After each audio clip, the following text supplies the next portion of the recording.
Oi pessoal, tudo bem? Nesse vídeo nós vamos trabalhar com a escola literária Barroco. Eu sou a professora Marcela e convido você a conhecer sobre mais uma escola literária que está no contexto do Renascimento Cultural. Vamos lá? Com relação ao contexto histórico desse momento, a gente precisa relembrar o que já foi dito no humanismo e no classicismo. É o contexto de renascimento cultural, o que significa que o antropocentrismo começa a substituir o teocentrismo característico da Idade Média.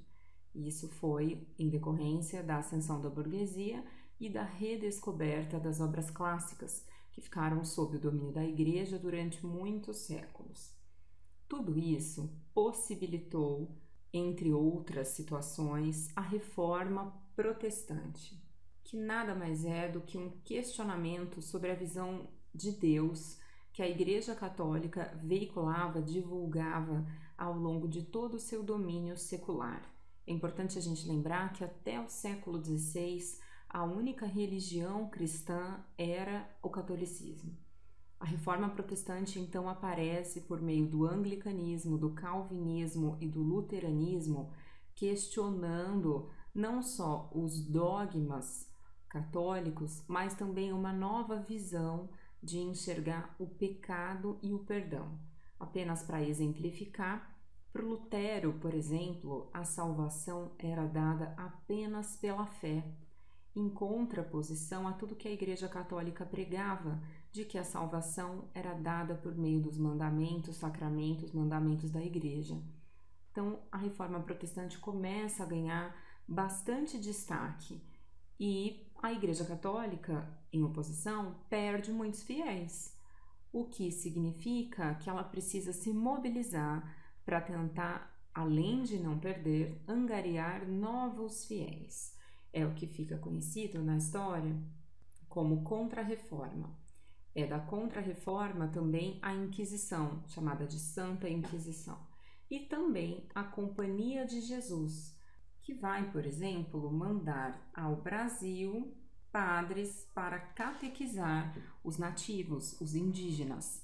Então, dentro desse contexto, a gente vai enxergar a materialidade versus a espiritualidade, ou seja, o antropocentrismo versus o teocentrismo, o céu, o inferno, o pecado, o perdão. A palavra que define esse contexto, então, é a dualidade. É dentro desse cenário que vai, então, aparecer o Barroco como escola literária. Não só, o Barroco não é apenas uma escola, uma estética, mas é toda uma visão artística situada, sobretudo na Itália, nos séculos XVI e XVII, o ápice dessa arte barroca. Aqui no Brasil, a gente vai encontrar representantes dessa estética, por exemplo, essa obra do Aleijadinho, que fica lá em Minas Gerais. A gente vai encontrar uma oposição entre essa obra de arte e as obras renascentistas. Se na obra que eu mostro no vídeo de humanismo e classicismo, que é o Teto da Capela Sistina, a gente vai enxergar uma harmonia, um equilíbrio nas formas, no Barroco, a gente não enxerga nada disso, ao contrário, há uma sentimentalidade e um movimento, uma tentativa de humanizar as figuras religiosas. Então, a gente vai encontrar, por exemplo, na feição de Jesus, nessa escultura, ele está assustado, os movimentos a gente consegue enxergar até nas roupas, em todos os personagens que ilustram a cena. O que não acontece, por exemplo, em uma obra renascentista. Por isso, o barroco era visto como algo inferior. O nome barroco vem de uma região chamada Barróquia, que produzia pérolas imperfeitas. Então está associado à ideia de imperfeição, de deturpado. Durante muito tempo nem foi visto como uma arte efetiva, demorou para ganhar destaque. E toda essa visão vai chegar também na literatura. A arte barroca, então, é uma espécie de proselitismo da Igreja Católica. É uma estética em conformidade com os valores da Contra-Reforma. que é a tentativa da igreja de manter os seus fiéis. E essas obras, telas, esculturas proporcionavam isso aos fiéis, que olhavam e viam o luxo, então o uso de ouro, por exemplo, uma tentativa de elevação da fé católica. A literatura barroca vai se utilizar de todos esses valores e vai tentar convencer o leitor da fé ou dos conflitos provocados por ela. Ela tem uma linguagem rebuscada e, para fazer isso, vai utilizar uma linguagem elevada. Ela vai fazer uso, por exemplo, de invocações. Então, vai ficar o tempo inteiro chamando a Deus, por exemplo.